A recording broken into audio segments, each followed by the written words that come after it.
giving out these information flyers to all the councillors here pertaining to the health and the safety concerns of these smart meters. I was just wondering how many people had a chance over the holidays to take a look at it. Council? You see nods all over? Okay. We do our homework. What's that? We do our homework. Excellent. Thank you. The reason for me bringing up this is the health and safety, and I mean, this is part of the mandate for the City Council is to protect the health and the safety of all the citizens. So that is the reason why I am here today, is because I am a concerned citizen. Part of the request from you throughout the elections when I was bringing up this issue, throughout the whole thing, is providing the science. And so what I've done is I've actually brought with me Bennett, who was actually asked by the Canadian Parliament to speak to the Parliament and give his testimony to the facts for pertaining to smart meters. I will allow Curtis to explain this, and you guys can ask me questions. After him speaking, I'd like to, for the City Council, a request for them to allow a full information session. If a room could be donated from the event center, because 5 minutes is not long enough to really truly get into this. But from what you'll hear from him, hopefully you'll feel as concerned as I am and want to know more.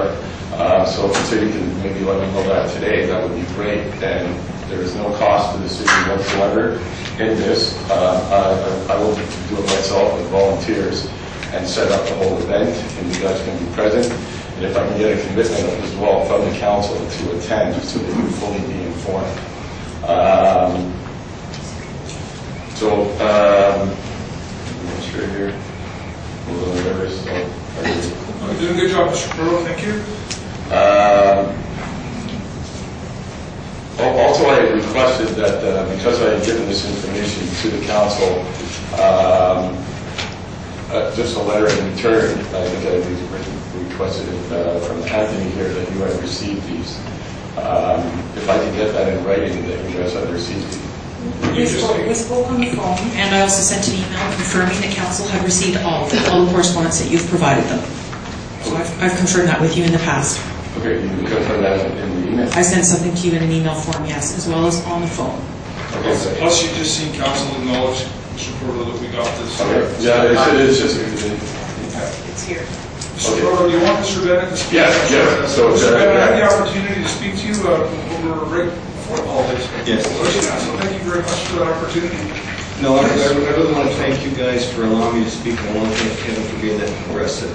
I want to share with you guys that I am the director of operations for a very specialized consulting company, and we're science-based. There's no lobbying allowed.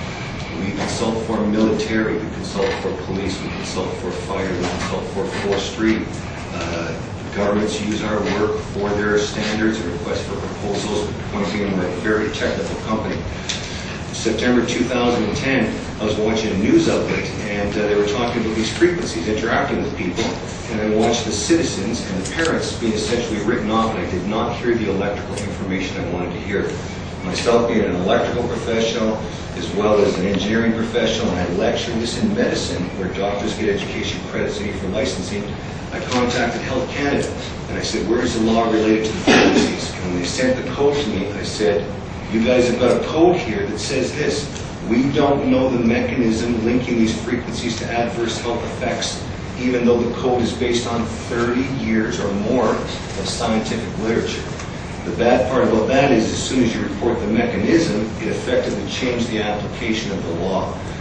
What they didn't understand with the code aspect of it, which is going to have a change related to this, is the frequency interaction with people is causing harm to them. There's an electrical incompatibility, where this is being lectured in medicine, because Health Canada Safety Code 6 says this again. We don't know what's causing this, but the last thing we want to do is stimulate tissue or heat people up, because experimental studies show it can lead to nerve and muscle stimulation.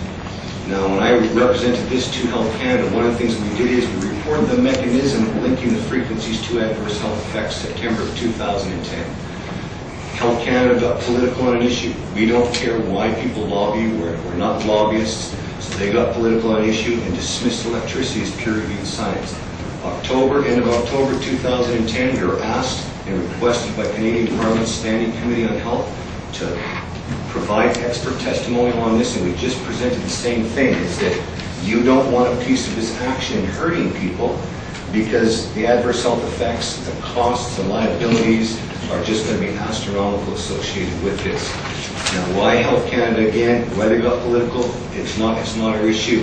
When the report of the Standing Committee came out in December of 2010, the supplementary report said, specific to my credentials, because I'm an electrical professional related to the frequencies and everything else, they told Health Canada to thoroughly investigate as per Safety Code 6, which says when we get new data, we will use the weighted evidence approach on an ongoing basis, and we will change this code if deemed necessary. The reason I'm here today is it's a horrible thing for me to do, as patriotic as we are, as Health Canada did not follow the recommendations of the committee, did not pass on the information to the provinces, did not qualify the information. So you as administrators are administrating your area with critical information missing related to this. For me to get calls as an electrical professional saying, how are these frequencies from wireless meters? It doesn't matter whether you call them a smart meter or what you call them. How are these frequencies going to interact with my pacemaker that Interior Health paid for? And the bottom line is it tells them to stay out of the electromagnetic field. What these wireless meters are doing is taking the electromagnetic field to their home. And so even I've said to municipalities, what are the costs of taking out a senior citizen with their pacemaker? Making it worse is the Maine, state of Maine, their power utility, has actually set up a separate department because of the frequencies from smart meters interfering with electrical devices inside the buildings, and they're settling claims. The fact that they have not given humans electrical properties just doesn't matter. It's interfering with them. So, and again, to take this further with you guys, and again, this is a lot of information to present in this time, and I'm looking forward to any further dialogue. We're not lobbying. We don't lobby for anybody. We represent law. Here's the BC Center. Here's the BC Coroner's Office investigating because SIDS rates are up 30% in British Columbia over last year. Here I am lecturing in medicine, where could these frequencies interact with their nerves and stop a vulnerable baby from breathing? And the answer is we can't rule it out. So the Coroner's Office is investigating this as we go. The Auditor General's Office is going to investigate this because you can't radiate and hurt people for an economy. And I appreciate that wireless frequencies are a nice thing. It's nice to do this, but there are particular reasons we wire things, and that's to keep people safe from these frequencies. So the adverse health effects to humans, the smart meters outside are interfering with pollinators, with bees, with all of the above, with agriculture, and the domino effect is going to affect a lot of things. Now, I just want to cap this off again because I'm hoping you guys are going to look for more information. Our job is not to blindside anybody. So when we contacted the Premier's office and the Energy Minister's office as energy professionals, we said, Mr. Coleman, here's what you missed in this discussion. Here's what you missed. You can't mix these frequencies. It will hurt things. For Mr. Coleman to get back to me and just essentially write me off as an electrical professional, write off anything we're talking about, not deal with any of the adverse health effects is negligent. And it really pains me to talk like that these frequencies are hurting people. Here we are on that flip side of that, lecturing and, pardon me, and consulting in clinical environments in medicine and asking doctors, are you considering these triggers, the electromagnetic triggers? And the answer is no, we're reacting to the symptoms. Health Canada also said the symptoms are all over the charts. It's because your nerves run every function in your body, and so different people are going to be more vulnerable to this. And so this is a very big issue that, again, I have to really beg you guys for this part of this. After 9/11, which we've heard that's a horrible thing, imagine for our military to contact us and say we've got a vulnerability issue, with the point being to consult at that level on a vulnerability issue. After that is we're just technical people saying duck. That's exactly what we do. And so for you guys here, BC, the BC government did not pass this off to you guys. Health Canada did not pass it off. The application of the law changed. Safety Code 6 says this: the unintentional stimulation of tissue is to be avoided as a heat effect. And guess what? The only reason they say unintentional is because when we go to a doctor's office, they want to radiate you sometimes to do this.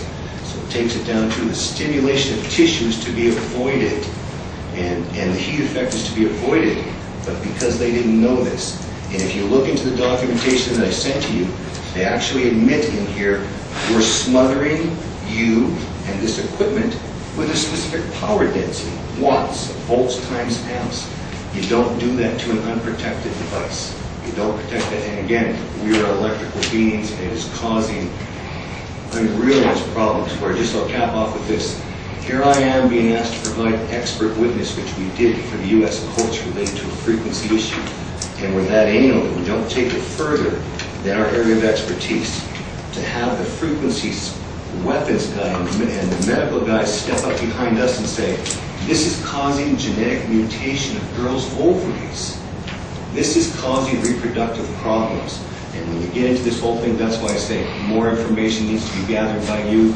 Don't know why the province left it out. It just needs to be dealt with because you don't want a piece of this. Because I've even said to Kelowna, how much is genetic mutation of ovaries worth? What is taking out senior pacemakers?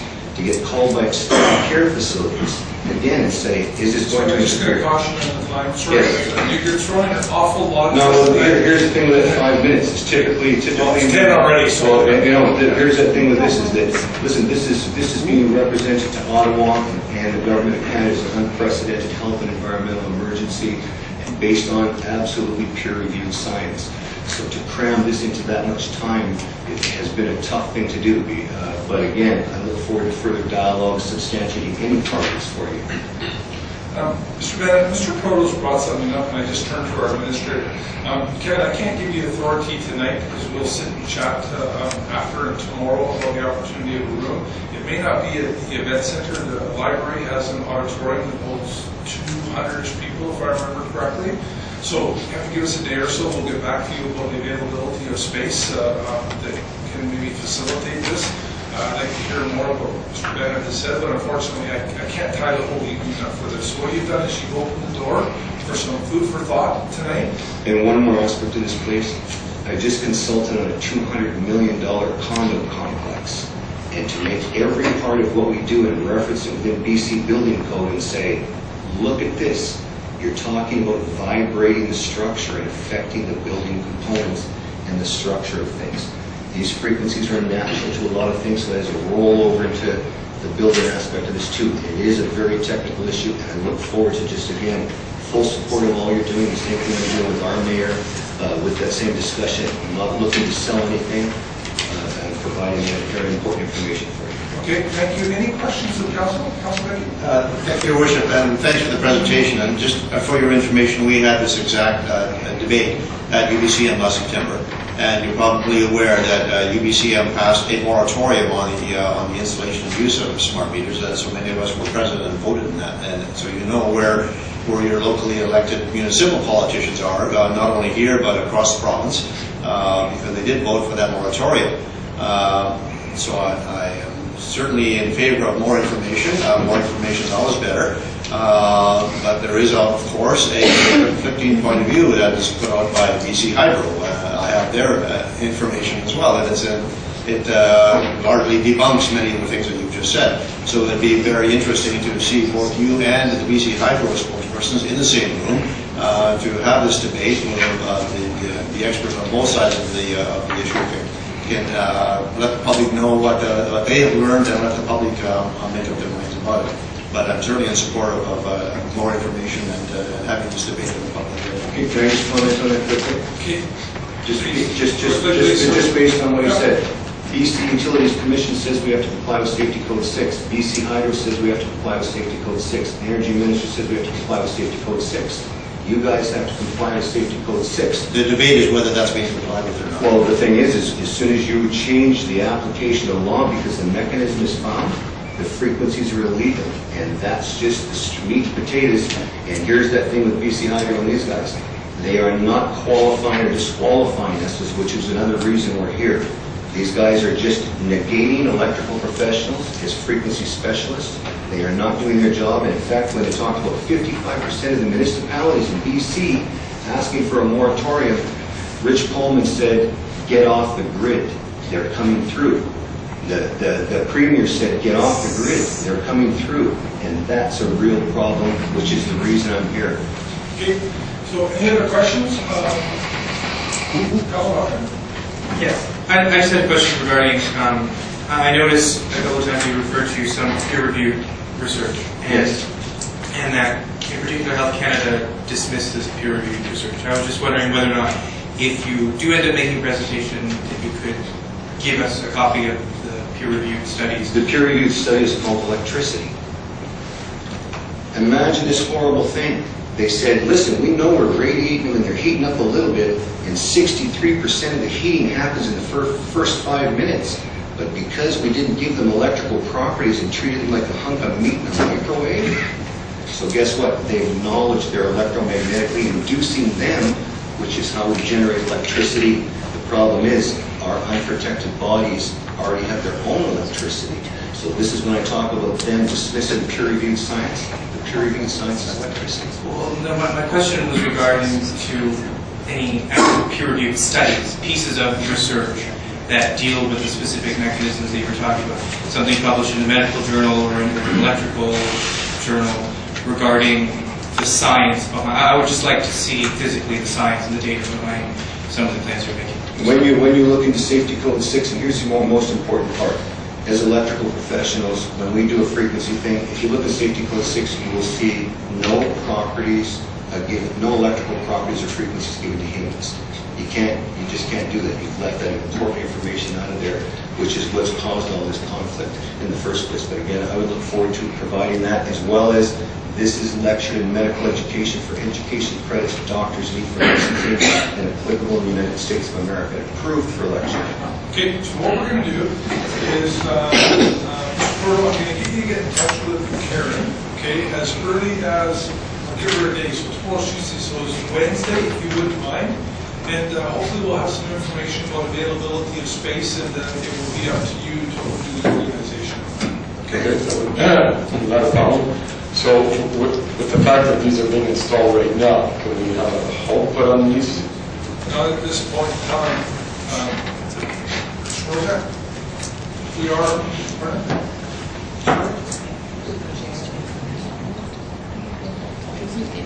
No, so Mr. Proteau, let's just leave the status quo at this point in time, okay? If you put your point across, both to the administrator and to myself, we spoke to Mr. Moroziak about it. We have this difference of opinion between smart meters and AMRs, on it. We're going to be receiving some more information from yourselves on it. We're going to facilitate this to the best of our ability on it. So I'll just leave the status quo right now, okay? Because, as we had talked before, this involves water meters, it involves these AMRs that the city of Penticton has been swinging over. So, okay? Well, there's oil and gas. No, absolutely. And I want to thank you guys very much. Thank you, gentlemen, for coming forward. I really appreciate Mr. Proteau. Okay, just a point thing I want to put up is we're going to be going over to Fibonacci's and having a question and answer. So if anybody else. Just leave that with the gallery. You're more than welcome. Just so the gallery didn't hear, there's a function after council or during council that Mr. Proteau and Mr. Bennett are going to be going over to a local establishment up here called Fibonacci's for an ongoing discussion about it. So there you go. Okay. Thanks for showing up tonight. Appreciate it. Thank you. Okay.